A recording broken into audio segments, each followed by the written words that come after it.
আব্দুল্লাহ ইবনে মাসউদ, আব্দুল্লাহ ইবনে আব্বাস রাইসুল মুফাসসিরিন বলা হয় তাদেরকে, তারা দুইজনে এই বক্তব্য দিয়েছেন, আল্লাহ রাসূলকে যে মেনে চলবে তাকে আপনি মেনে চলবেন, এইটাও আল্লাহ রাসূলকে মানার মতোই ফরজ।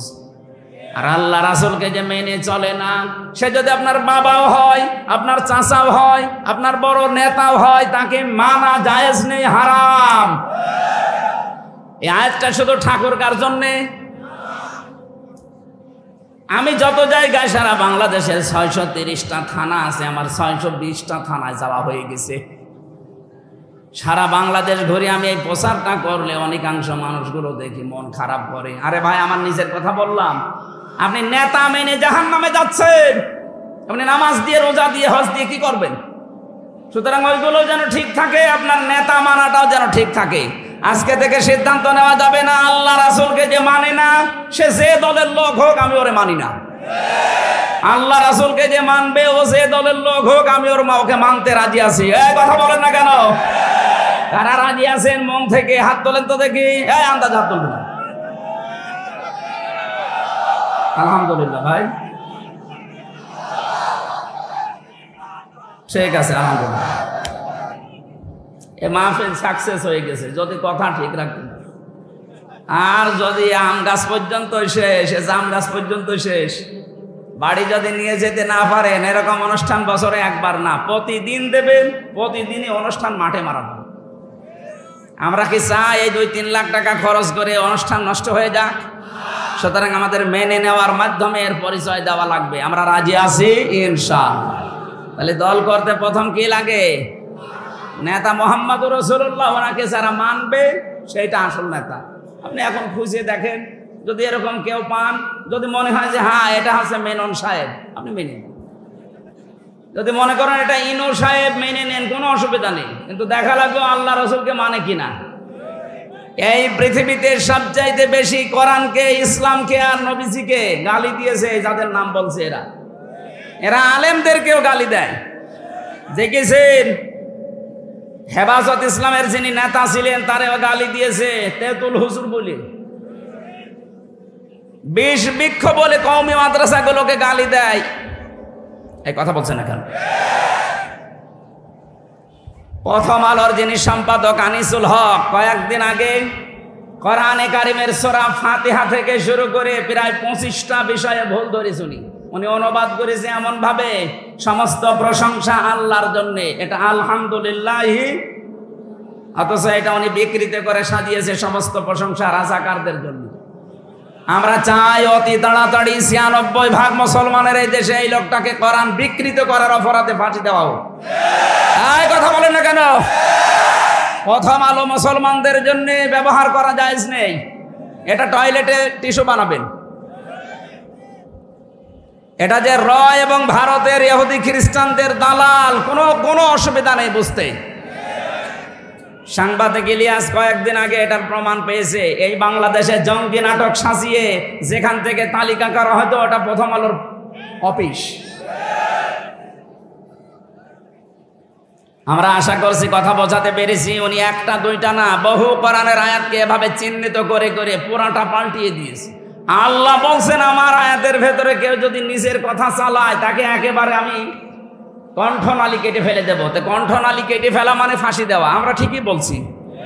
সুতরাং এদেশের 96% মুসলমানের ইমানের দাবি, কোরআনে যিনি হাত দিয়েছেন ওনার পত্রিকা আমরা আজকে থেকে আর ব্যবহার করব না ইনশাআল্লাহ।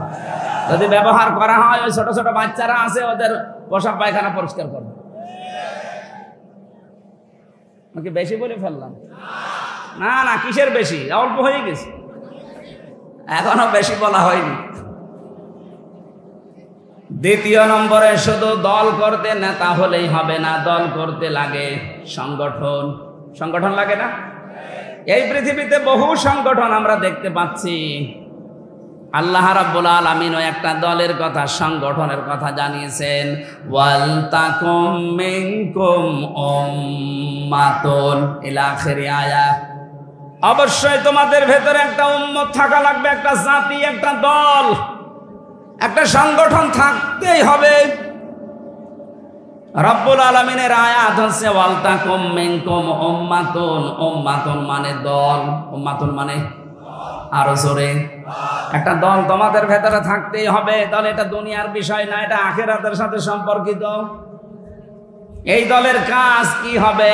তারা ভালো কাজে, যেটা পরিচিত কাজ এই কাজে আদেশ দেবে, যেটা অন্যায় কাজে তারা বাধা সৃষ্টি করবে। আর এরাই হচ্ছে আল্লাহর দৃষ্টিতে সফল কাম। বলেন সুবহানাল্লাহ। 3 নম্বরে বেশি দল করতে হলে যেহেতু নির্বাচন করা লাগে, সামনে এই জন্য একটা প্রতীক লাগে। এই যে নির্বাচন শব্দ শুনলে কিছু আলেম পর্যন্ত নাক ছিটকায়। এই এলাকায় আছে কিনা আমি জানি না। আরে ভাই, আপনি আব্রাহাম লিঙ্কনের এই পদ্ধতির নাম শুনে নাক ছিটকিয়ে চলে যাচ্ছেন। নির্বাচনটা কি? সূরা হজের 78 নম্বর আয়াতের মাঝের অংশ আছে একটা, ওই আয়াতের তাফসির আপনি একটু পড়বেন। আধুনিক গুলো, ওই আগেরটা না, আধুনিক এখন যারা তাফসির বের করছে এদেরটা পড়েন তো। রব্বুল আলামিন বলেন হুয়া জিতাবাকুম ওয়া মা জাআলা আলাইকুম ফিদ্দীনি মিন হারাজ। তিনি সে আল্লাহ যিনি তোমাদেরকে নির্বাচিত করেন। ও ঠাকুরগাঁওবাসী, মানুষদেরকে নির্বাচিত করা হয় যে পদ্ধতিতে, তার নাম নির্বাচন। কথা বললেন না কেন? মানুষদেরকে যে নির্বাচিত করা হয় কোন পদ্ধতিতে? নির্বাচনের মাধ্যমে মানুষ নির্বাচিত হয়। অথচ আমাদের কপাল খারাপ, এ 15.5 বছর একটা নির্বাচন আমরা পেলাম না। যারাই নির্বাচিত হয়েছে আন্দাজে, নির্বাচন হওয়ার আগে ওরা নির্বাচিত হয়ে যায় 154 জন। নির্বাচন হওয়ার আগে রাতেরটা দিনেরটা রাতে হয়ে যায়। এটা আমি বানিয়ে বললাম না। দিনের ভোট যে রাতে হয়েছে এর আগের টার্মে, এটা আমি নিজে পরীক্ষিত। আমার সাথে জেলখানায় এক ওসি ছিল, উনি আমারে বলছে হুজুর আপনি তাওবার ব্যাখ্যা বললেন, আমিও একটা তাওবা করেছি, দেখেন তো আমার তাওবা হয়েছে কিনা। বলেন তো কিভাবে করলেন? যে নির্বাচন গেল, এই নির্বাচনে রাত 12টার পর থেকে আমার যা লোকজন আছে, এসআই আর কনস্টেবল, এদেরকে সাথে নিয়ে আমি আল্লাহর নামে ভোট কাটা আরম্ভ করলাম। নাম নিয়েছে কার? ও মনে করছো সব কাজের আগে তো বিসমিল্লাহ বলা লাগে, এটাও শুরু করি। আল্লাহর নামে আরম্ভ করে ফজর পর্যন্ত ভোট সব যা আছে শেষ করলাম। বাক্স ভর্তি করে পাঠিয়ে দিলাম। গোসল করলাম ওযু করে, এবার নামাজ পড়লাম 2 রাকাত। এবার আমি আস্তাগফিরুল্লাহ রাব্বি মিন কুল্লি যামবি ওয়া তুবু ইলাইহি পড়লাম। আমার তাওবা হয়েছে। আপনি বলছেন মানে আপনি কি মুফতি নাকি?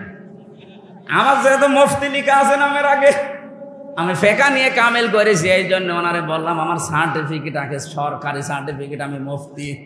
ফতোয়া দিলাম আপনার তাওবা হয়নি, আপনি ভণ্ডামি করেছেন। কারণ তাওবা আপনি কার কাছে করলেন? আল্লাহর কাছে। কেন আল্লাহর কাছে তাওবা করা লাগবে না? এখন আপনি তো আল্লাহর কাছে অপরাধ করেননি, অপরাধ করেছেন হামজার কাছে। কথা বললেন এখন? অপরাধ করবেন যার কাছে, স্বীকার করবেন তার কাছে। আপনি আল্লাহর কাছে স্বীকার করতে যান কোন কারণে? আপনি কি আস্তাগফিরুল্লাহ পড়ে আল্লাহকে ভোলাতে পারবেন? আপনি তো আল্লাহর হক নষ্ট করেননি, হক নষ্ট করেছেন আমারে। আমি দিনের বেলা যাব শুনছি রাতে হয়ে গেছে, তার মানে হক কি আল্লাহ নষ্ট হয়েছে না হামজার? এই বলুন। তার মানে ওরা নির্বাচনের আগেই নির্বাচিত হয়েছে বিভিন্ন কায়দা, এটা প্রমাণিত আমি নিজের চোখে। অথচ এখন যিনি পালিয়েছে উনি এখন সারা বিশ্বের বিভিন্ন জায়গায় মেসেজ পাঠাচ্ছে, বিশেষ করে ওনার আসল বন্ধু ট্রাম্প। ওনার হয়তো আত্মীয় হতে পারে মোদি সাহেব, কিন্তু আসল আত্মীয় ট্রাম্প। ওনারে বারবার আহ্বান জানাচ্ছে আমি নির্বাচিত সরকার, আমাকে ওরা উৎখাত করেছে। এরকম তাহা মিথ্যা কথা আপনি বলতে পারবেন? আপনি কি নির্বাচিত এ দুনিয়ায় কেউ বিশ্বাস করবে? এমনকি শয়তানকে জিজ্ঞাসা করেন, সেও বলবে না কিসের নির্বাচিত, ওই 154 জন আগেই হয়ে যায়, দিনের ভোট রাতে করে, কিসের নির্বাচিত?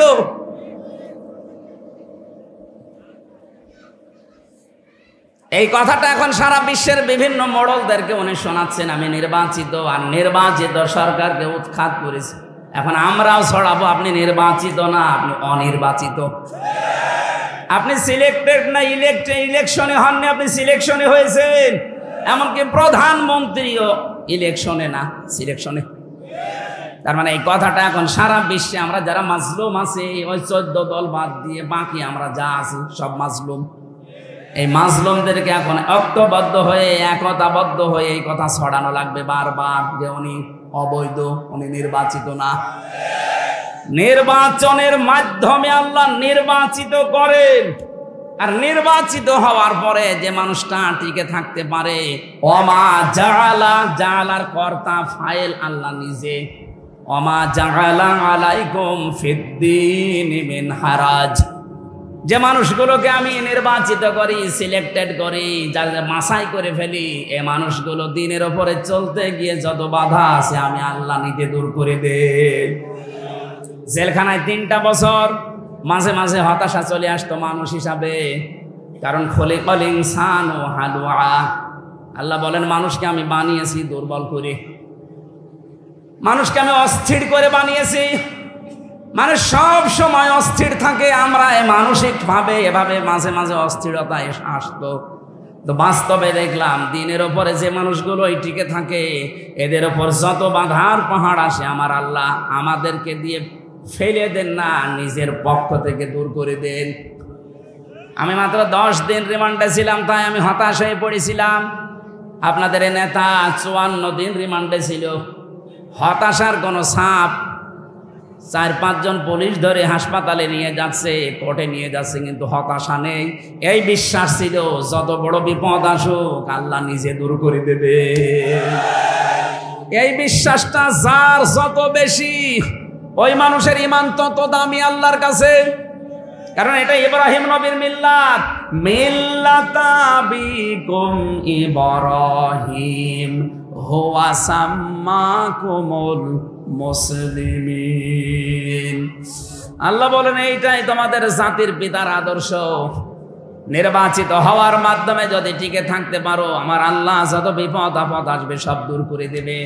এই জন্য আমাদের এখন উচিত, যারা দায়িত্বে আছেন, বিশেষ করে অন্তর্বর্তীকালীন সরকারের প্রধান উপদেষ্টা ডক্টর মোহাম্মদ ইউনূস সহ প্রত্যেককে আমরা আহ্বান জানাচ্ছি মুসলমানদের পক্ষ থেকে, এই ডাইনি বড়ি যে পালিয়ে গেছে এর ষড়যন্ত্র থামবে না। এর ষড়যন্ত্র থামাতে হলে নির্বাচনের মাধ্যমে নির্বাচিত সরকারের হাতে দেশটা তুলে দিন। আর এরা জাতীয় নির্বাচিত জনগণের দ্বারা আল্লাহ পাক এই নির্বাচন নিজে করেন। সুতরাং যত বিপদ আপদ, যত ষড়যন্ত্র, যত দুর্বিসন্ধি হবে বিশ্ব থেকে, সবগুলো আল্লাহ নিজে দূর করে দেবে। আফগানিস্তানে আল্লাহ দূর করে দেয়নি, আমাদেরও দেবে যদি আমরা নির্বাচিত হতে পারি। অনির্বাচিত ছিল, অবৈধ ছিল, এই কারণে আল্লাহ সাহায্য করেনি। এখন আমরা নির্বাচনের মাধ্যমে আসতে রাজি আছি না। সুতরাং আপনাকে দল করতে হলে অবশ্যই 3 নম্বরের এটা থাকতে হবে, একটা পথিক নিয়ে আসতে হবে। বাংলাদেশের সর্বোত্তম প্রতীকের নাম হচ্ছে দাড়ি। দাড়ি মানে ওই দাড়ি পাল্লা না, এই যে দাড়ি সালমান এফ রহমান দরবেশ বাবা কেটে সফা করিস, এই দাড়ি কার সুন্নাত? রাসূলুল্লাহর। বলেন বলেন, আপনার তো একটা প্রতীক লাগবে, এর চাইতে উত্তম প্রতীক আর আছে? আমার প্রতীকটা ছোট ছিল, কারণ আমার বংশে দাড়ি কম। আমি জেলে যাওয়ার পর একটু বেড়েছি, কারণ ওখানে তো কাটাকোটার সিস্টেম কম। 3-4 মাস পরে একবার চুল কাটতে আসে। দাড়ি আমরা ছোট করবো, খাটো করবো কখন? তাহলে সর্বোত্তম প্রতীকের নাম হবে মুসলমানদের হয় দাড়ি, নাই টুপি, না ইনসাফ। ইনসাফের বাংলা আমরা যেটা জানি সেটা দাড়ি পাল্লা। আমি এই যে কোরআন থেকে লিখেছি, 3টার নাম আছে, দাড়ি, টুপি, না ইনসাফ বা মিজান বলে যেটা। মিজান মানে কি? দাড়ি পাল্লা। এখন অন্যান্য যে প্রতীক আছে ওইগুলোকে মাঠে মারা যাবে? মানে ওইগুলো যদি কোরআনের সাথে হাদিসের সাথে মিলাতে পারেন, কোন হুজুর দিয়ে মিলাবেন? মিলান। আপনারা তো বহু কিছু মিলিয়েছেন, নৌকাকে নূহ নবীর নৌকার সাথে তুলনা দিয়েছে। কথা বলছে না কেন? নূহ নবীর নৌকা সূরা হুদের তাফসীর পড়ে দেখেন 36 থেকে 42 এই আয়াতগুলোতে আল্লাহ দিয়েছেন নূহ নবীর নৌকায় যেন কোনো বেঈমান না ওঠে। অথচ সে নৌকা, এ নৌকায় সব বেঈমান দিয়েই ভরা। এই জন্য তো ডুবে গেছে। এত বেঈমান নৌকা থাকে, ইমানদার যদি থাকতো তাহলে নৌকা ডুবতো না। এই কথা বলেন না কেন? থাক, ওটার দরকার নেই। 4 নম্বরে লাগে একটা অফিস। কি লাগে? না, অফিস না হলে দল হবে? আমাদের অফিস আছে, কেন্দ্রীয় অফিস নাকি? আমাদের অফিসের নাম মসজিদ। কি আপনি হাঁ করে আছেন? মানে আমাদের মসজিদের নাম অফিস, অফিসের নাম। এই বাংলাদেশে 4.5 লাখের উপরে মসজিদ এখন আছে। এই সবগুলো এখন আমাদের মুসলমান যারা, তাদের অফিস। এখানে প্রায় 13টা কাজ আঞ্জাম দেওয়া যায় মসজিদে, শুধু নামাজ পড়া না। এই কাজগুলো অফিস থেকে সব আসতে হবে। মসজিদের ভেতরে একটা মেম্বার বানানো থাকে, মেহরাব। মেহরাব মানে অস্ত্র রাখার স্থান। সুতরাং মসজিদে যদি মেহরাব থাকে, অস্ত্রাগার থাকে, অস্ত্র তো মানুষ এমনি এমনি রাখে না, কোনো কিছুর কাজের জন্য রাখে। আল্লাহ বিরোধী, রাসূল বিরোধী, মানবতা বিরোধী কোনো কাজ যদি পরিবারে, সমাজে, রাষ্ট্রে কেউ করে, এই যে অস্ত্র দেখতে পাচ্ছেন না, এইটা তখন ব্যবহার করা হবে অফিস থেকে ইনশাআল্লাহ।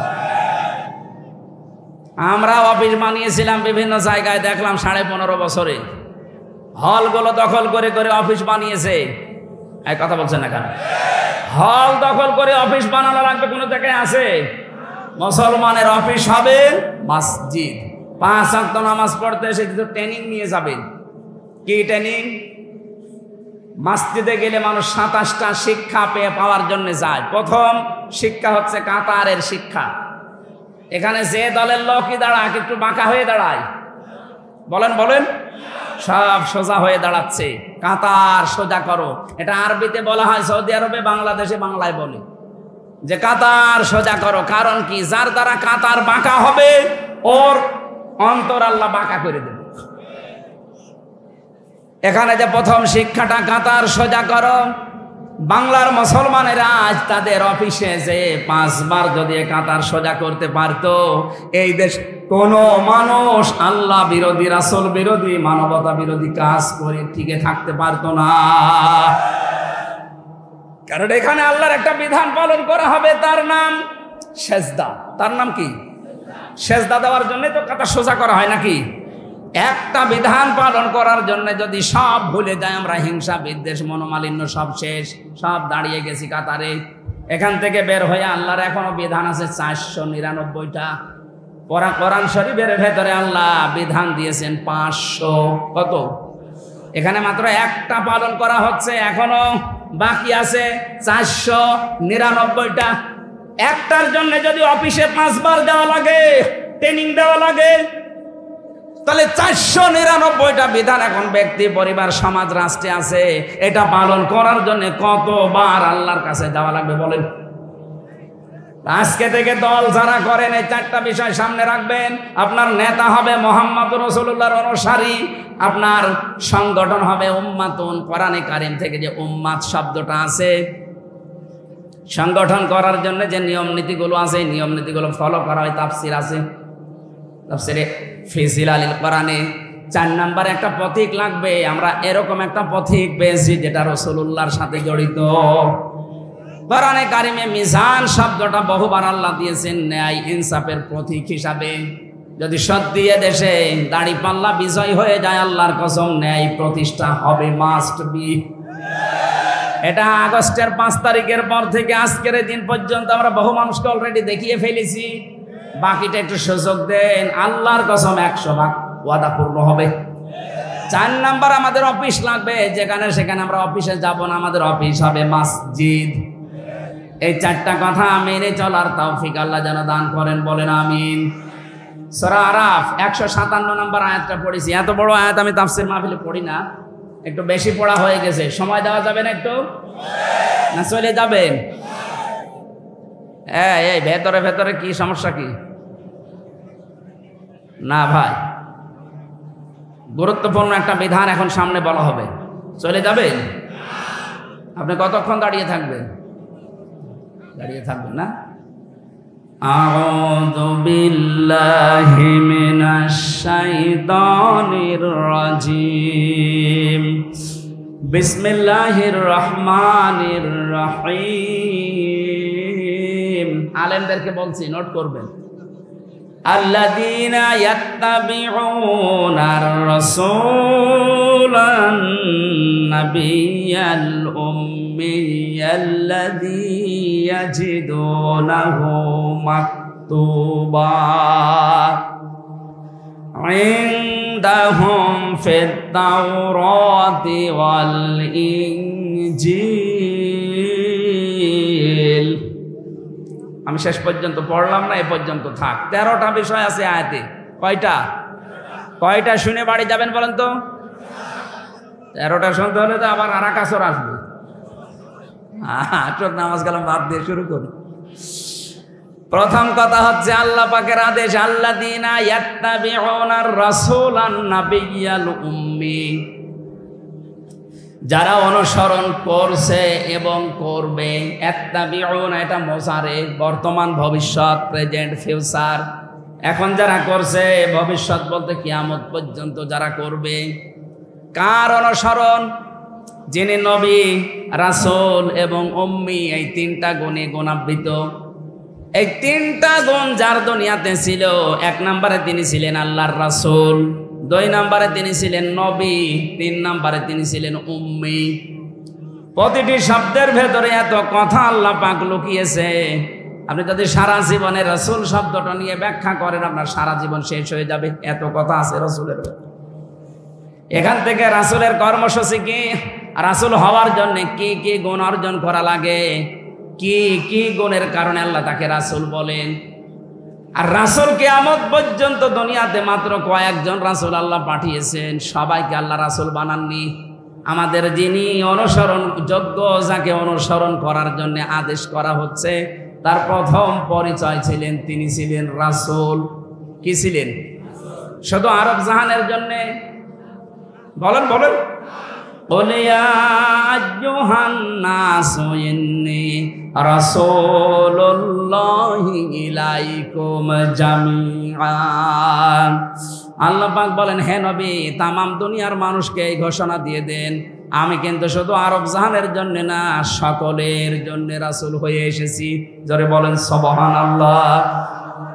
এটা আপনি পাবেন কোথায়? আল্লাহ পাক বলেন তারা পাবে আল্লাযী ইয়াজিদুনাহু মাকতুবান ইনদাহুম ফিত তাওরাতি ওয়াল ইনজিল।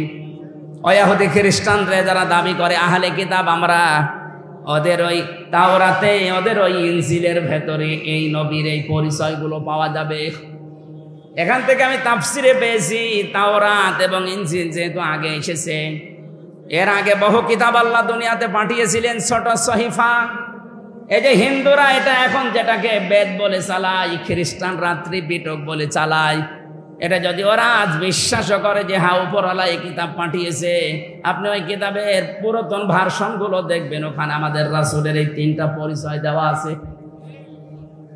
এটা রেকর্ড হচ্ছে, এই কারণে আমি বলছি, শুধু এই মানুষগুলো আমার সামনে না, সারা বাংলাদেশে অনেক ইহুদি, খ্রিস্টান, হিন্দু এ বক্তব্য শোনে। তাদের যেহেতু বিবেক আছে, সূরা আরাফের 157 নম্বর আয়াতটা আমি বাংলায় আপনাকে পড়তে বলছি, একটু তাফসীর পড়েন। আল্লাহ বলেন, আল্লাযী ইয়াজিদুনাহু মাকতুবান ইনদাহুম ফিত তাওরাতি ওয়াল ইনজিল। তাদের কাছে যেগুলো বিদ্যমান আছে, ওই তাওরাত, ইনজিল, বেদ, ত্রিপিটক যাই বলেন, জেন্দাবিস্তা, সবগুলোতে আমার নবীর, আমার রাসূলের এই পরিচয়গুলো দেওয়া আছে। এই আয়াতের ব্যাখ্যা করতে গিয়ে সূরা আলে ইমরানের 41 নম্বর আয়াতটা আমি পেয়েছি। ওয়াইদ আখাযাল্লাহু মিসাকান নাবিয়্যিনা লামা আতাইতুকুম মিন কিতাবিন ওয়া হিকমাতিন সুম্মাকুম রাসূলুম মুসাদ্দিকুল লিমা মাআকুম লা তুমিনুন্না বিহি ওয়া লা তানসুরুন্না ইলা আখির আয়াত। সূরা আলে ইমরান 81 নম্বর আয়াতে আল্লাহ বলেন, আমি কিন্তু অঙ্গীকার গ্রহণ করেছিলাম, ওয়াদা নিয়েছিলাম কাদের কাছ থেকে? লামা আতাইতুকুম মিন কিতাবিন ওয়া হিকমাতিন। যত নবী এর আগে পা পাল্টিয়ে গিয়েছে, যত নবী অতীত হয়ে গেছে, মিসাকান নাবিয়্যিনা বহু বচন দিয়েছেন, প্রত্যেকটি নবীর কাছে অঙ্গীকার আমি আল্লাহ নিয়েছি যে তোমাদের কাছে যে কিতাব, তোমাদের কাছে যে হিকমা, তোমরা যে দাওয়াতের পদ্ধতি বিভিন্ন লাইনে অ্যাপ্লাই করো, এই হিকমত এবং কিতাব, সুম্মা জাআকুম রাসূলুম মুসাদ্দিকুল লিমা মাআকুম, তোমাদের কাছে যায় আসে এগুলোর সত্যতা প্রমাণ করে একজন রসুল আসবে। একজন রসুল, বলেন একজন রসুল। সুম্মা জাআকুম রাসূলুম মুসাদ্দিকুল লিমা, আল্লাহ এখানে বহু বচন দেয়নি, রাসূলুন এক বচন আর রসুলুন বহু বচন। কোরআনে কারিমের অন্য জায়গায় আমি রসুলুন পেয়েছি, সূরা নাহলের 36 নম্বর আয়াতের মাঝের অংশে আছে, ওয়ালাকাদ বাআসনা ফি কুল্লি উম্মাতির রাসূলান আন ইবুদুল্লাহা ওয়াজতানিবুত তাগুত। এই 36 নম্বর আয়াতের ভেতরে এক বচন আল্লাহ দিয়েছেন, তার আগে দিয়েছেন রসুলুন বহু বচন। কোরআনে অধিকাংশ জায়গায় আল্লাহ রাসূল শব্দটাকে ব্যবহার করেছেন কম, আর রসুলুন ব্যবহার করেছেন বহু বচন বেশি। এখানে আল্লাহ একজন এক বচন দিয়ে জানাতে চেয়েছেন তোমাদের কাছে একজন রসুল আসবে। কি করার জন্যে? তোমাদের কাছে যে কিতাবগুলো আছে, তোমরা যে হিকমত ব্যবহার করো দাওয়াত দিতে গিয়ে, এই পদ্ধতিকে সত্যায়ন করার জন্যে, সত্য বলার জন্য একজন আসবে। লা তুকমিনুন্না বিহি ওয়া লা তানসুরুন্না, আমার ঘোষণা হচ্ছে ওই রাসূলকে যারাই পাবে তারা যেন অবশ্যই তার প্রতি ঈমান আনে এবং তাকে সাহায্য করে। পৃথিবীর অন্যান্য জাতির মানুষেরা, বিশেষ করে খ্রিস্টান, এরা যেহেতু তামাম দুনিয়ায় সবচাইতে বেশি, ওদের ভেতরে শিক্ষিত মানুষ আমি পেয়েছি। ইহুদিদের ভেতরে আমি বহু জায়গায় দেশে গেছি, ইহুদিদের সাথে মিশেছি। ওই মানুষগুলো তারা আল্লাহকে মানে, বিশ্বাস করে আল্লাহ একজন আছে, কিন্তু ওরা কাফের এই কারণে, কারণ ওরা শিরিক করে ফেলে আল্লাহর সাথে। আল্লাহ তাদেরকে আদেশ দিচ্ছে, তোমাদের যারা নবী বলে দাবি করো, ঈসা নবীকে তোমরা মেনে চলো, হযরতে মুসা নবীকে খ্রিস্টান ইহুদিরা মেনে চলো, এই কথা বলে। হযরতে উযাইরকে যারা বিশ্বাস করো তাদেরকে বলছি, সামনে যখন আমার রাসূল আসবে অবশ্যই সব ছেড়ে দিয়ে আমার রাসূলকে ঈমান আনা লাগবে। এ ঘোষণা কার? আরো জোরে বলেন। যে আল্লাহর কথা আপনারা নিজেরাই বলেন, সেখানেই যদি আপনি মানতে না পারেন, শুধু এতটুকু আল্লাহ শেষ করলেন না, ওয়ালা তানসুরুন্না, তাকে সাহায্য করা লাগবে। ওই জামানায় যারা ছিল, ক্বালু ক্বালা আ'আকরারতুম ওয়া আখাযতুম আলা যালিকুম ইসরি। ওই জামানায় নবীজি নিজে এসে ওই ইহুদি খ্রিস্টানদেরকে বলেছিলেন, তোমরা কি এই আহ্বানে সাড়া দিলে? তোমরা কি স্বীকার করলে আমি রসুল? ওই জামানায় যারা ছিল ইহুদি খ্রিস্টানদের প্রায় সব নবীজির হাতে হেঁটে বলেছিল, ক্বালু আ'আকরারনা, আমরা স্বীকার করলাম। ক্বালা ফাশহাদু ওয়া আনা মা'আকুম মিনাশ শাহিদিন। বিশ্ব নবী বলেন, ঠিক আছে আমি সাক্ষী থাকলাম। এ কোরআন যেহেতু কিয়ামত পর্যন্ত থাকবে, কিয়ামত পর্যন্ত আমরা সবাই সাক্ষী। তোমরা যে স্বীকার করলে, শাহাদত বাক্য পাঠ করলে, এটা আমরা সাক্ষী থাকলাম। কিয়ামতের দিন এই সাক্ষী তোমাদের হয় পক্ষে নয় বিপক্ষে ব্যবহার করা হবে। এই জন্য আপনি যদি আল্লাহ রাসূল এগুলো বিশ্বাস না করেন, আপনি নিজের কথায় নিজে কিয়ামতে ধরা খাবেন। ফামান তাওয়াল্লা বা'দা যালিকা ফাউলাইকা হুমুল ফাসিকুন। রব্বুল আলামিন বলেন, এরপরেও যদি কেউ ঘাড় ঘুরিয়ে অহংকার করে চলে যায়, ওই মানুষগুলো ফাসিক, দুষ্কর্মকারী। বলেন নাউজুবিল্লাহ। আমি এটা শুধু আপনাদের সামনে বলছি তা না, রেকর্ড হচ্ছে, এই কারণে তামাম পৃথিবীর সব মানুষকে উদ্দেশ্য করে বলছি। এটা কিন্তু কালকে বিভিন্ন ভাষায় রূপান্তরিত হয়ে ইহুদির কাছে যাবে, খ্রিস্টানের কাছে যাবে, ওই বৌদ্ধর কাছে যাবে, হিন্দুদের কাছে যাবে। সবাইকে বলছে আপনি কোরআনে কারিমের সূরা আলে ইমরান, এটা যেহেতু অথেন্টিক এবং এটা শেষ ভার্সন, দুনিয়ায় ওগুলো আমরা অস্বীকার করি না। তাওরাত সত্য, জাবুর সত্য, ইনজিল সত্য, হ্যাঁ এগুলো সত্য, কিন্তু ওগুলো আপনাদের নিজেদের মন মতো পরিবর্তন হয়ে গেছে। আর পৃথিবীর নিয়মই হচ্ছে যে যে বিষয় লেখাপড়া করে, ওর লেটেস্ট ভার্সন যেটা আছে সেটা পড়া লাগে। এখন থেকে 200 বছর আগে যে বই লেখা হয়েছিল, ওই বই পড়ে যারা ডাক্তার হয়েছে, এখন যদি ওই বই পড়ে কেউ ডাক্তার হতে চায়, ওর রোগী বাঁচাবে না মেরে ফেলবে? এই কথা বলে না কেন? এখন আপনাকে পড়া লাগবে 10 দিন আগে কি লিখা হচ্ছে ওইটা অনুযায়ী, কারণ এমন এমন রোগ এখন হচ্ছে, রোগ 200 বছর আগে ছিলই না। কথা বলছেন না কেন? হাজার হাজার বছর আগে তাওরাতের দরকার ছিল, ওই সময় ওটা হেদায়াত।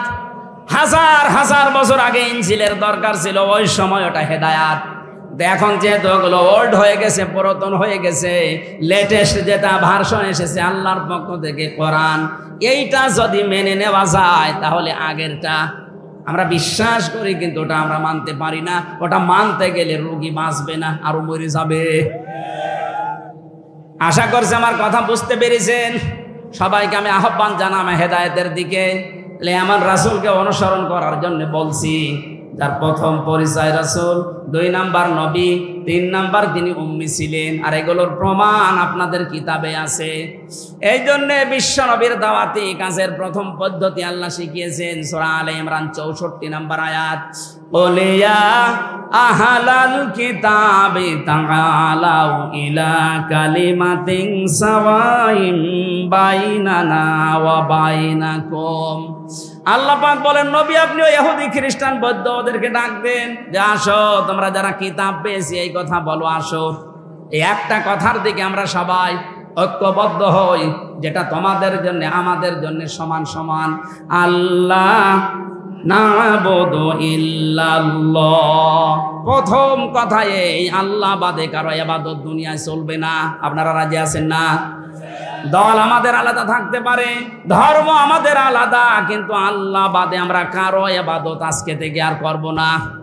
ওয়ালা নুশরিকা বিহি শাইআ, আল্লাহর সাথে কাউকে আমরা শরীক করব না।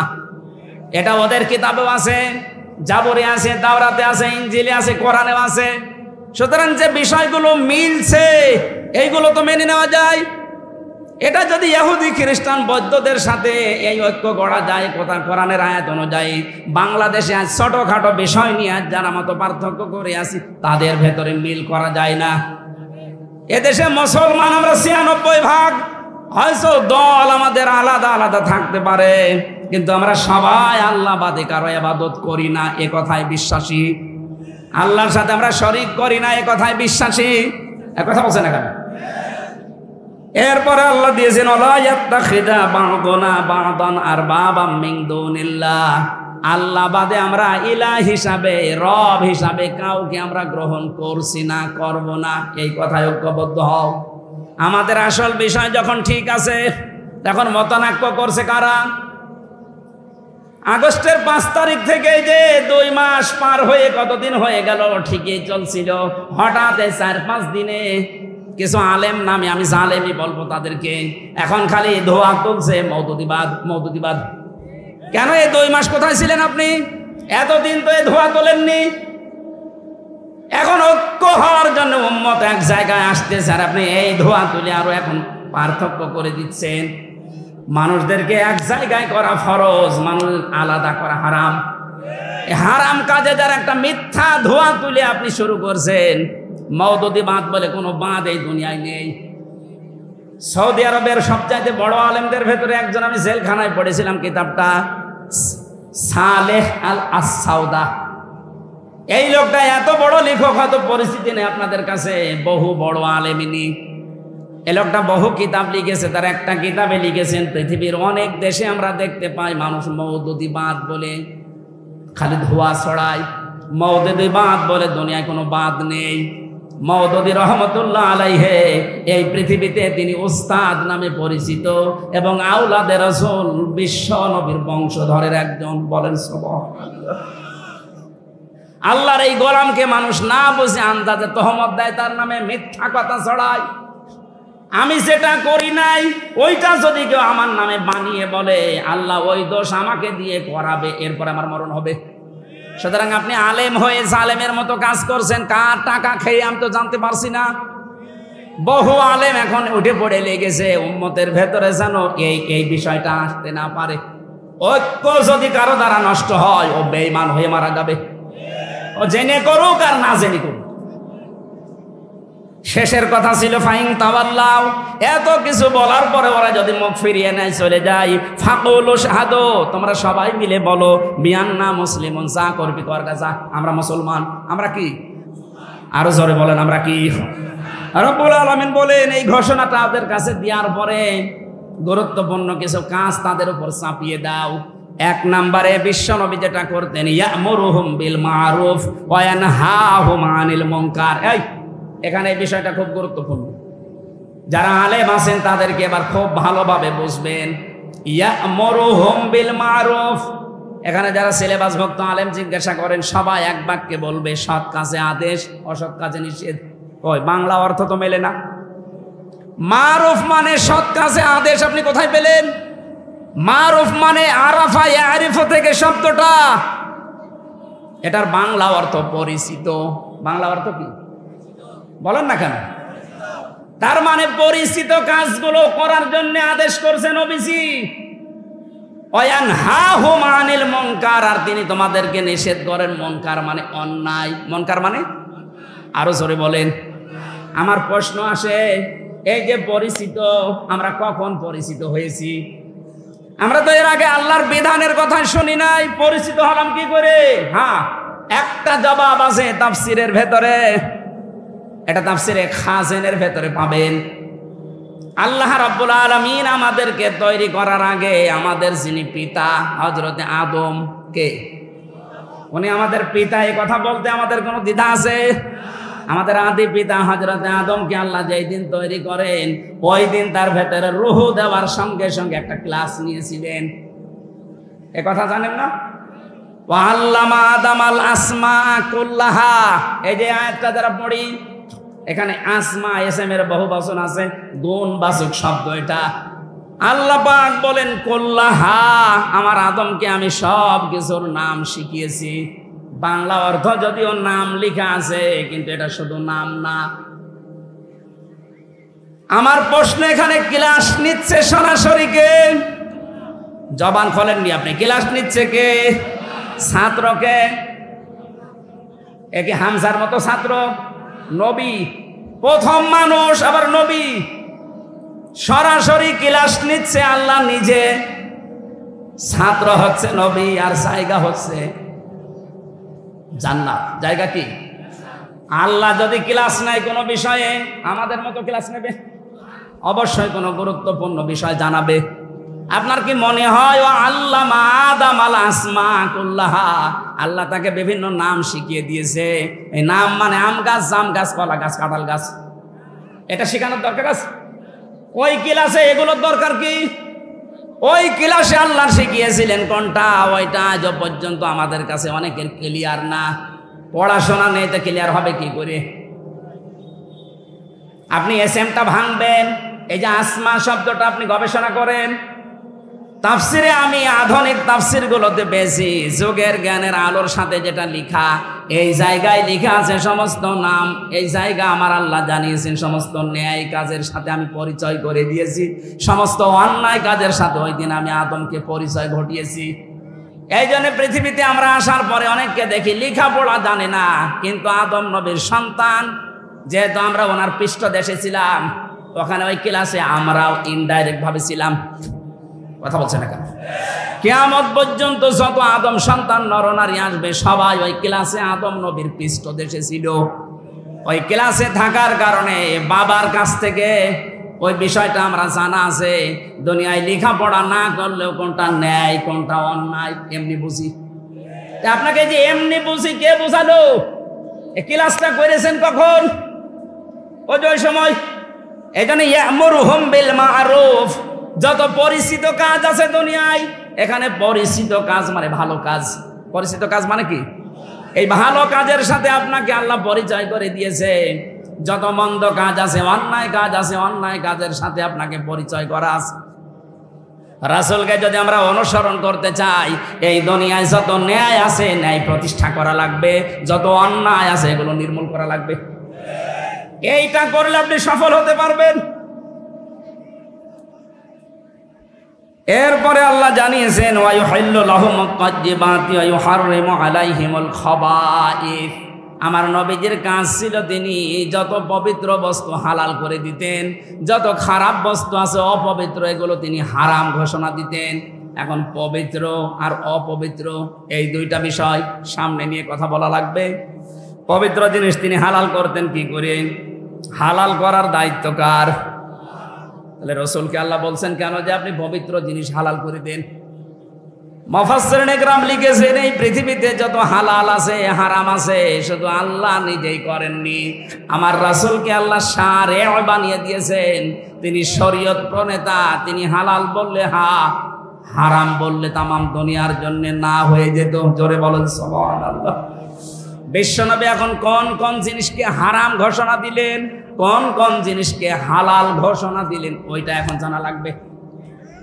এটার তাফসীর করা আছে সূরা আনআম 151 নম্বর আয়াতের প্রথম অংশে। আল্লাহ পাক বলেন এইগুলো তোমাদের জন্য আমি হালাল করলাম, আমার রাসূলের মাধ্যমে ঘোষণা দিয়ে দিলাম। ওলিয়া কুল তাআলাউ আতলু মা হাররামা রাব্বুকুম আলাইকুম আল্লা তুশরিকু বিহি শাইআ ইলা আখির আয়াত। আজান কানে আসছে নাকি আপনাদের? নাকি এলাকায় আজান বন্ধ হয়ে গেছে? 4:03 বাজে এখনো আজান দেয় না মানে?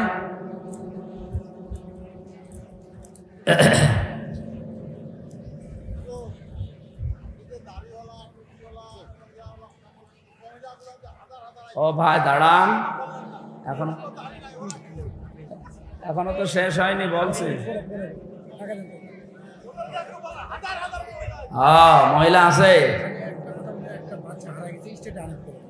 একটা বাচ্চা হারিয়ে গেছে, স্টেজে এনে দেন। জিহাদ, জিহাদ নামে হারিয়ে গেছে একজন, ওর স্টেজে এনে দেন। ভেতরে ঘেমে যাচ্ছে, সমস্যা ভেতরে। সুবহানাল্লাহ আলহামদুলিল্লাহ লা ইলাহা ইল্লাল্লাহ। সুবহানাল্লাহ আলহামদুলিল্লাহ লা ইলাহা ইল্লাল্লাহ। জবান খুলে করেন সুবহানাল্লাহ আলহামদুলিল্লাহ লা ইলাহা ইল্লাল্লাহ লা ইলাহা ইল্লাল্লাহ মুহাম্মাদুর রাসূলুল্লাহ। আমার ভাইরা, আমাদের জীবন পাতেহ চালাতে গেলে যে সমস্ত হারাম বিষয়গুলো সামনে আসবে, যেগুলো হারাম হিসাবে সামনে আসবে, ওই যে শিক্ষা একটা ক্লাসে নিয়েছিলাম জান্নাতের ভেতরে, ওই শিক্ষাটা এখন কাজে লাগাতে হবে। পৃথিবীতে বহু কিছু আল্লাহ হারাম বলে ঘোষণা দিয়েছেন, আমরা শুনিয়েছি 500 আয়াতের কথা। যেহেতু মেয়েরা এসেছেন, মেয়েদের কথা বলার জন্য চাচা বলছিল, সম্মানিত মা বোনেরা, পৃথিবীতে যত হারাম কাজ মেয়েদের জন্য আছে তার অন্যতম কাজ হচ্ছে বেপরদা। এটা হারাম। বেপরদা হওয়া কি? মেয়েদের জান্নাতে যাওয়া যেরকম সহজ কাজ, পুরুষের জন্য অত সহজ না। ওরা যদি শুধু 5 ওয়াক্ত নামাজ নির্ধারিত সময়ে পড়তে পারে, রমজানের রোজাটা যখন শরীর ভালো থাকে রাখতে পারে, স্বামী যাদের আছে তাদের জায়েজ কথাগুলো মেনে খুশি রাখতে পারে, আর নিজের শরীরকে যদি পর্দায় রাখতে পারে, আল্লাহ পাকের নবী বলেন 8টা দরজা আল্লাহ খুলে রাখবেন জান্নাতের। জোরে বলেন আমিন। পর্দায় থাকার ভেতরে আমি এই যে মোবাইল ব্যবহার করেন যারা, তাদের একটা আয়াত পেয়েছি সূরা হাসাবের 32 নম্বর আয়াত। ইয়া নিসান নাবিয়্যি লাস্তুন্না কাআহাদিম মিনান নিসাই ইন ইত্তাকাইতুন্না ফালা তাখদা'না বিল কওলি।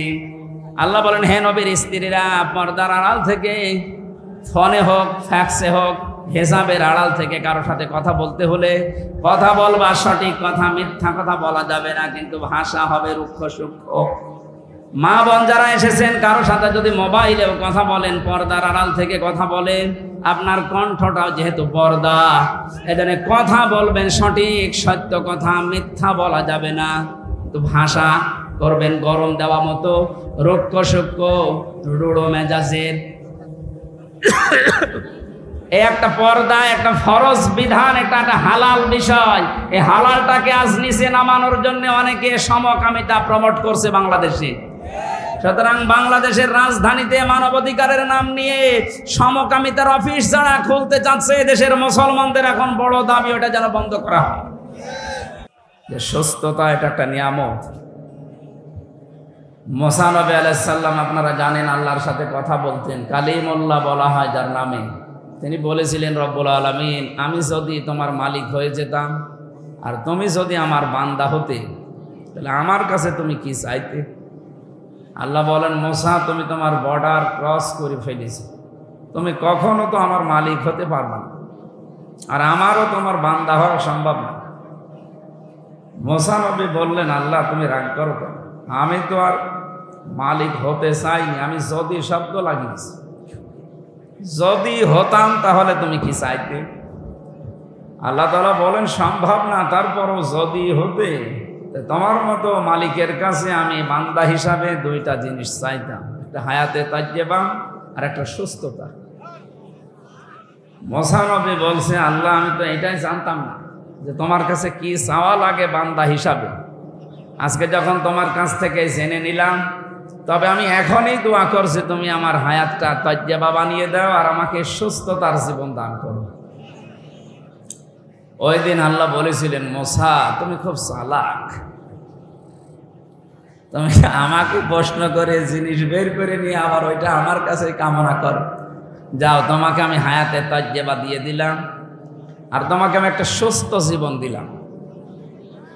সুতরাং এখনো যে আমরা সুস্থ আছি, মানুষের এই মাথার ভেতরে প্রায় 6 প্রকার জিনিস ঘোরাঘুরি করছে। এই 6টা প্রকারের সাথে 70টা তার লাগানো আছে আমাদের পুরা শরীরকে কন্ট্রোল করার জন্য। সামনে আছে অক্সিপিটাল লব, প্যারাইটাল লব, এরকম 6টা জিনিস যখন সাজানো, আপনি মাথাটা খোলে, পৃথিবীতে আল্লাহর চাইতে বড় ইঞ্জিনিয়ার আপনার কাছে আর কেউ মনে হবে না।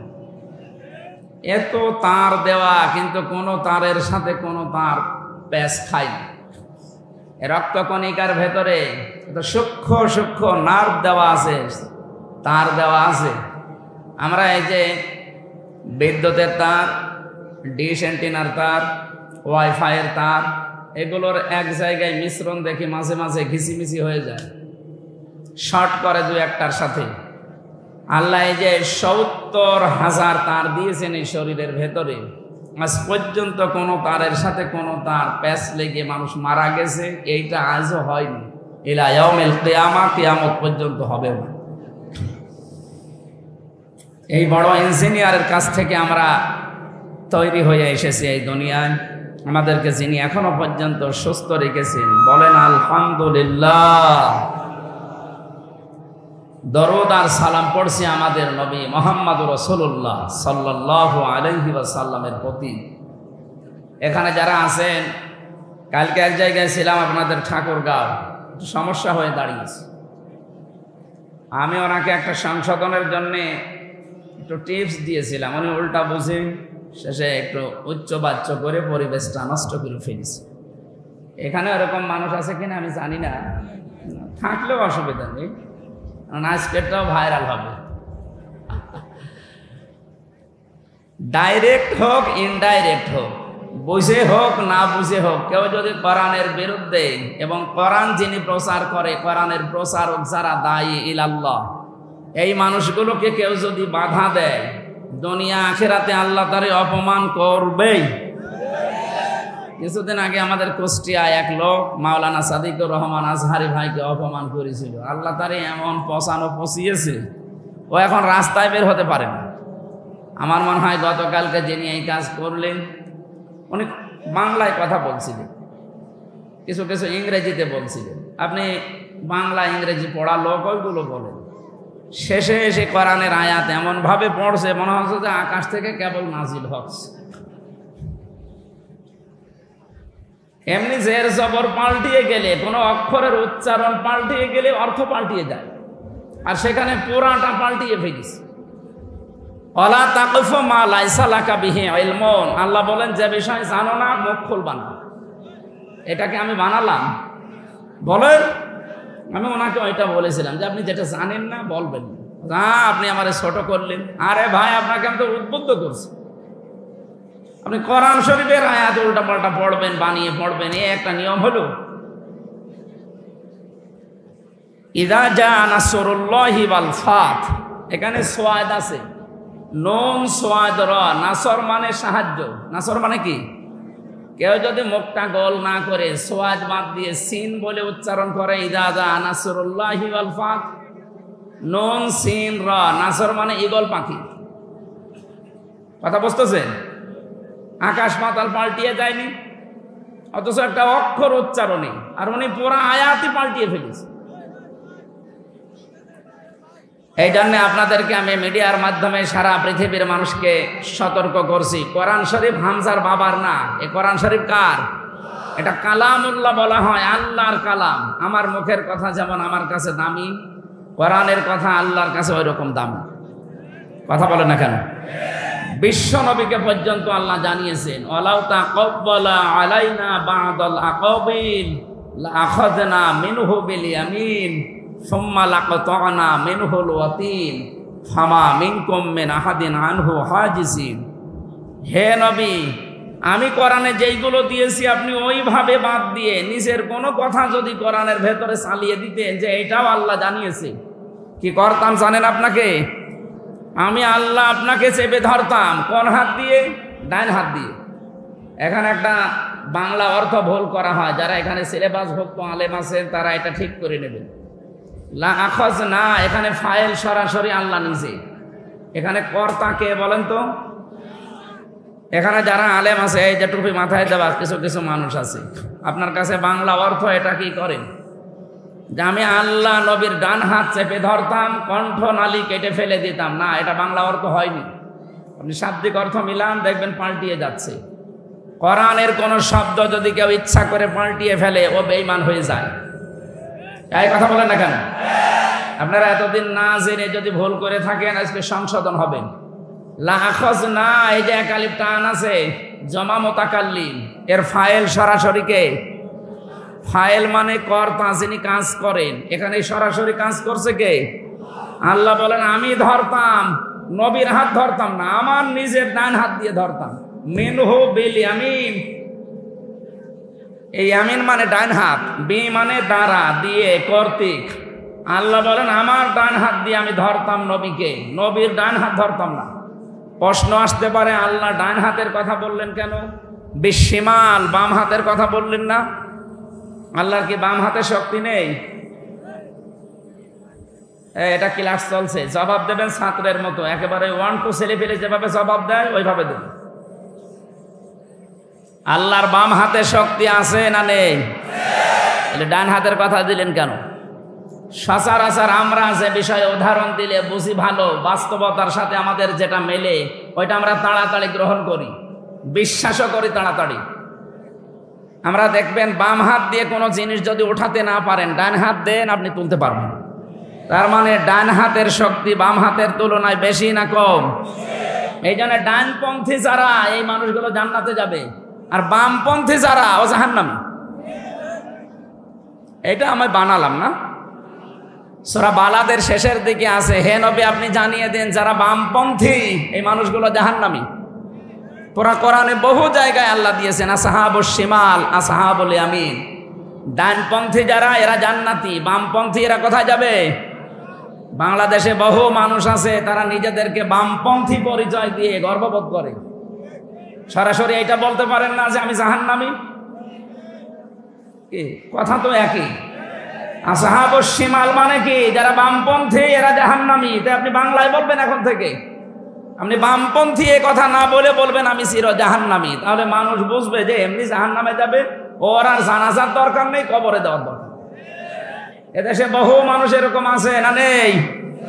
এই জেলাতেও আছে, আমি নাম নিলাম না। তাই বামপন্থী মানুষগুলোর কপাল পোড়া, এদের কপালে আল্লাহ আগুন লাগিয়ে দিয়েছে।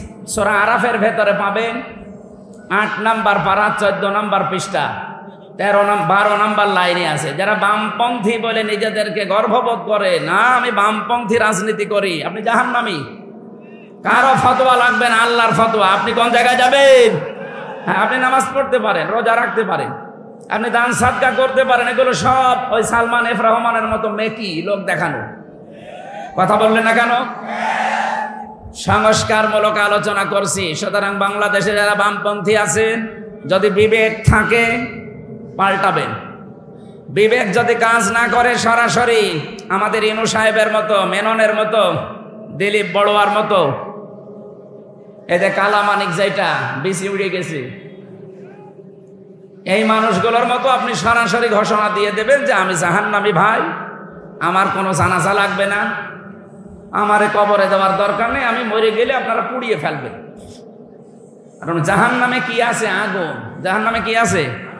আপনি তো আগুনে যাবেন, পরিচয়ও দিচ্ছেন যে আমি জাহান্নামী, আমি আগুনের অধিবাসী, তাহলে যান, আপনাকে আমরা সরাসরি পাঠিয়ে দেই। আল্লাহ বাম হাতের নাম দেননি এই কারণে, কারণ ডান হাতের শক্তি বাম হাতের চাইতে 1.5 গুণ বেশি। আপনি 10 কেজি জিনিস এখানে রাখেন, আমি ডান হাত দিয়ে যেটা তুলতে পারবো, আমার মনে হয় 7.5 কেজি হলে ওইটা আমি আর তুলতে পারবো না। কথা বুঝতেছেন? আল্লাহ পাক বলেন লা আখাযনা মিনহু বিল ইয়ামিন, আমি আমার ডান হাত দিয়ে নবীকে চেপে ধরতাম। তার মানে ডান হাত দিয়ে মানুষ কিছু ধরলে ওটা শক্ত, মজবুত, কঠিন ভাবে ধরে। আল্লাহ বলছেন আমি ধরতাম আমার নবীকে খুব শক্ত করে। সুম্মা অতঃপর লাকাতনা মিনহুল, সুম্মা লাকাতনা, আমি নিজে কেটে দিতাম তার কণ্ঠ নালী, যেটা দিয়ে এতক্ষণ কথা বলেছে। কাকে বলছে? নবীকে। নবী যদি কোরআন বাদ দিয়ে অন্য কোনো কথা কোরআনের ভেতরে চালিয়ে দিত, তার কণ্ঠ নালীও কেটে ফেলে দিতাম, যেন কথা বলতে না পারে। ফামা মিনকুম মিন আহাদিন আনহু হাজিজিন, আর এ বিষয়ে আমাকে নিষেধ করার মতো শক্তি কারো ছিল না। আমি এই আয়াতটা সামনে নিয়ে ওনারে নিষেধ করেছিলাম। তাছাড়া ওনার সাথে আমার ব্যক্তিগত পরিচয় ভালো নেই, চিনিও না। কিন্তু কোরআনের বিরুদ্ধে কিছু আসলে, যেখানে নবীকে আল্লাহ ধমক দিলেন তাও কঠিন ভাবে, তো এ আর কি, এর বলা যাবে না? এই কারণে বলেছিলাম যে আপনি কোরআনের আয়াত পড়লে শুদ্ধ করে পড়ে। উনি আমারে শোনাচ্ছে যে আমি যদি এই তাফসীর মাহফিল শুরু করি তাহলে 90,000 করে টাকা নেব, পরে জীবনে কেউ দাওয়াত দেবে? ওই একটা আয়াত পড়তে গিয়ে দাঁত ভেঙে যাচ্ছে।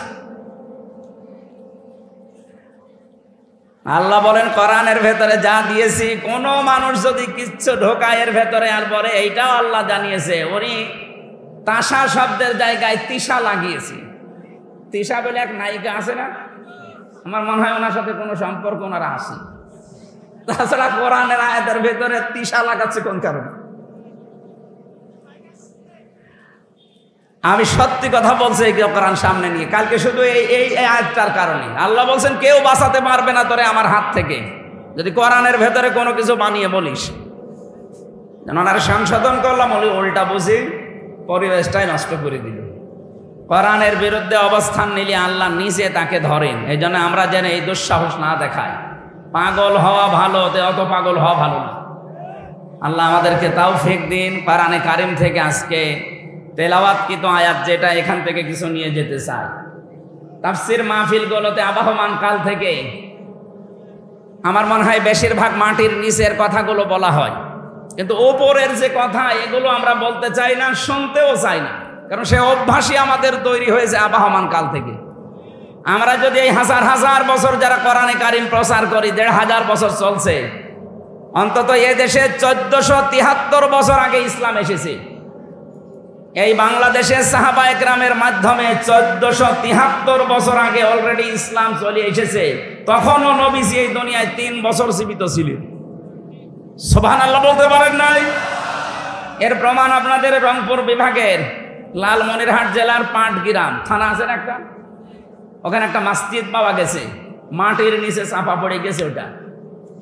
পরে ওই মাটি যেখানে উপরে লিখিত ছিল, ওই মাটি পরীক্ষা করার জন্য গাজীপুরে মৃত্তিকা গবেষণাগার, যেখানে মাটি পরীক্ষা করা হয়, পরীক্ষা করে দেখছে এই লেখাটা, এই মাটির বয়স যখন লেখা হয়েছে এই মাটিটা মাটির উপরে, এটা বয়স হচ্ছে আজকে থেকে 1473 বছর। আমরা হিসাব করে দেখেছি, নবীজি ওই সময় দুনিয়ায় আরো 3 বছর বেঁচে ছিল। তার বিশ্ব নবী দুনিয়ায় জীবিত থাকতেই বাংলাদেশে ইসলাম চলে এসেছে, কথা বলেন ঠিক কিনা? কিন্তু যেভাবে প্রচার করা দরকার ছিল ওইটা এই দেশে হয়নি। আমরা আজ রাজনৈতিক কথা, সামাজিক কথা, ইসলামী অর্থনীতির কথা যদি এই স্টেজ থেকে বলতে পারতাম, বহু মানুষ সুদ থেকে ফিরে থাকার চেষ্টা করত। বহু মানুষ রাজনীতি করে আর জাহান্নামে যাচ্ছে, এ রাস্তা থেকে অন্তত ফেরার চেষ্টায় থাকতো। রাজনৈতিক দল কথা বলতে গেলে মানুষের শুধু দুনিয়ার কথা মনে পড়ে। আরে ভাই, এটা আখেরাতের সাথে সম্পৃক্ত। আপনার যদি দুনিয়া ঠিক না থাকে, আপনার আখেরাত কিন্তু ঠিক থাকবে না। অনেকে মনে করে দুনিয়া আমার দরকার নেই, আমার আখেরাত ভালো হবে। কে বলিস আপনাকে? কোরআনে যত জায়গায় আল্লাহ আমাদের দোয়া শিখিয়েছেন, আগে বলছে দুনিয়ার কাজ কর, রব্বানা আতিনা ফিদ দুনিয়া হাসানা। আল্লাহ দুনিয়ায় আগে কল্যাণ দাও। কোন জায়গায়? অফিল আখিরাতি হাসানা, এরপরে আখেরাতে দিও। আল্লাহ কি বলতে পারতেন না আগে আখেরাত চা তারপরে দুনিয়া? কাবা শরীফে আমি হজ করতে গিয়ে দেখলাম রুকনি আমিনি থেকে হজরে আসওয়াদ এই জায়গাটা পার হওয়া লক্ষ লক্ষ মানুষেরা এই দোয়াটা পড়ছে, রব্বানা আতিনা ফিদ দুনিয়া হাসানা। আল্লাহ দুনিয়া দাও আগে, কারণ দুনিয়ার পরিবেশ যদি শান্ত না হয় তা আপনার দ্বারা আখেরাত জীবনও আপনি পাবেন না। এই জন্য পৃথিবীতে যারা এটা বুঝেছে এই দোয়াটা, তাম দুনিয়ার মানুষ ওখানে যায়, সবাই এই দোয়া পড়ছে। কারণ কি? কারণ পৃথিবী শান্ত না হলে, পৃথিবীতে কল্যাণ যদি আপনি তৈরি করতে না পারেন, জীবনেও আপনি আখেরাতে কল্যাণ পাবেন না। এই জন্য আজকের আলোচনার বিষয় কল্যাণ। কি বললাম? বলেন না কেন? বললাম না ছাত্রের মতো জবাব দেবেন, এই যে আম গাছের সাথে হেলান দিয়ে দাঁড়িয়ে আছেন, কথা বলছেন কেন? হ্যাঁ, খুব আরামে আছেন আপনি? ঠিক আছে, আমি একটা বিষয় ক্লিয়ার করতে চাই যে দল দল শব্দ শুনলেই কিছু মানুষের অ্যালার্জি তৈরি হয়। দলের কথা বলবে কেন হুজুর?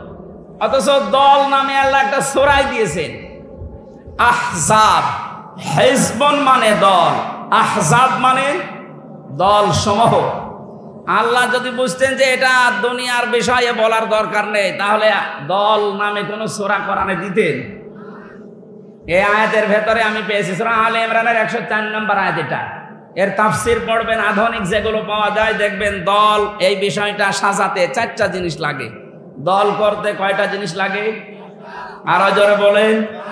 আপনারা এই 4টা কোরআন থেকে নিয়ে এই রকম দল করবেন তো, নাকি এটা আবার রাজনীতি মনে করে চলে যাবেন? আমি তো বানিয়ে বলছি না, আমার কাছে সব দলিল লেখা আছে। 1 নম্বরে দল করতে হলে নেতা লাগে। কথা বললেন না কেন? নেতা ছাড়া দল হয়? আমাদের একজন নেতা আছে, দেলাওয়ার ভাই। না না, আমাদের নেতার নাম মোহাম্মদুর, আরো জোরে বলেন মোহাম্মদুর। মোহাম্মদের নেতা ছিল, এটাকে আমি বানিয়ে বললাম? আল্লাহর ফতোয়া ইয়াসিন। আল্লাহ বলেন হে নেতা। এটা তাফসিরে ফি জিলালিল কোরআনে আছে, সাইয়্যিদ কুতুব লিখেছেন, অথবা তাফসিরে কাবিরে আছে, ফখরুদ্দিন রাজি রহমাতুল্লাহ আলাইহি ওনারা দিয়েছেন ইয়া মানে হে, সিন মানে সাইয়্যিদ। সাইয়্যিদ মানে বাংলায় নেতা। এটা কিছুক্ষণ আগে আমরা পড়লাম না, আল্লাহুম্মা সাল্লি আলা মুহাম্মাদ ওয়া আলা আলি সাইয়্যিদিনা। আমরা যেন প্রশ্ন করছি, আল্লাহ তুমি আমাদের রহমত নাজিল করো মুহাম্মদের উপরে। উনি আমাদেরকে জিজ্ঞাসা করছে, ওই মুহাম্মদ কে? আমরা সবাই মিলে জবাব দিলাম, উনি কিন্তু সাধারণ কেউ না, উনি সাইয়্যিদিনা, উনি আমাদের সকলের নেতা। সুবহানাল্লাহ বলতে পারেন না? তাহলে নেতা, এই বিষয়টা আল্লাহ আমাদেরকে শেখাচ্ছেন যে বল সাইয়্যিদিনা, মুহাম্মদ আমাদের কি? কারণ আল্লাহর ঘোষণা দেওয়া নেতা এই দুনিয়ায় একজনই, আর কেউ নেই। ইয়াসিন হে নেতা। সুবহানাল্লাহ বলে। আজকে থেকে মুহাম্মদ রাসূলুল্লাহ বাদ দিয়ে কাউকে নেতা আমরা মানতে। প্রশ্ন আসতে পারে, তাহলে এখন যারা নেতৃত্ব দিচ্ছে এদের সূরা আলে, এটা আছে সূরা নিসা 5 নম্বর পারার 6 নম্বর পৃষ্ঠা 11 নম্বর লাইনের 59 নম্বর আয়াতে আছে, প্রথম দিকে পাবেন, ইয়া আইয়ুহাল্লাযীনা আমানু আতিউল্লাহা ওয়া আতিউর রাসূলা ওয়া উলিল আমরি মিনকুম। আল্লাহ পাক বলেন, ইমানদার যদি দাবি করো যে আমার ঈমান আছে, আমি বেঈমান না, তাহলে শোনো, আমি আল্লাহর আনুগত্য করো, আমার রাসূলের আনুগত্য করো, আর তোমাদের ভেতরে যারা উলিল আমর আছে, যারা নেতৃত্ব দেয়, তাদেরও মেনে চলো। ইন্টারেস্টিং বিষয় এখানে, আতিউ এই ফেল, এই ভার্ব, এই ক্রিয়া, এই শব্দটা আল্লাহ নিজের নামে দিয়েছেন, রাসূলের নামে দিয়েছেন, কিন্তু উলিল আমর এদের আগে নেই। যদি বিশ্বাস না করেন কোরআনের আয়াত খুলে দেখেন, যারা মুফাসসির আছে জিজ্ঞাসা করেন। আল্লাহ আতিউ এই ফেলটা নিজের নামে দিয়েছেন, রাসূলের নামে দিয়েছেন। আল্লাহ রাসূলের পরে কিয়ামত পর্যন্ত যারা নেতৃত্ব দেবে, যারা নেতা হবে, এদের নামের আগে আল্লাহ দেয়নি। একটাই কারণ, আমি এই শব্দটার সাথে প্রায় 42টার উপরে তাফসীর মিলিয়েছিলাম ভার্সিটি থাকাকালীন। বিশ্ববিদ্যালয়ের কেন্দ্রীয় লাইব্রেরিতে একটা দুইটা না 42টা মিলিয়ে দেখলাম যে আতিউ শব্দ আল্লাহ কেন দিলেন না। যত মুফাসসির তাফসীর করেছেন এই পৃথিবীতে, প্রতিটি মুফাসসির এক বাক্যে জবাব দিয়েছেন, আল্লাহ রাসূলকে মানা লাগবে, কোনো প্রশ্ন করা যাবে না। এই কথা বলেন না কেন? আপনার বুঝে আসুক, মানা আসুক, হয়তো আপনার জ্ঞানে ধরছে না, এই জন্য আপনাকে কোনো প্রশ্ন ছাড়া মানা লাগবে। কাকে? আল্লাহ আর রাসূলকে। আল্লাহ, আরো যারা বলেন আল্লাহ। কিন্তু উলিল আমরি মিনকুমের আগে দেননি।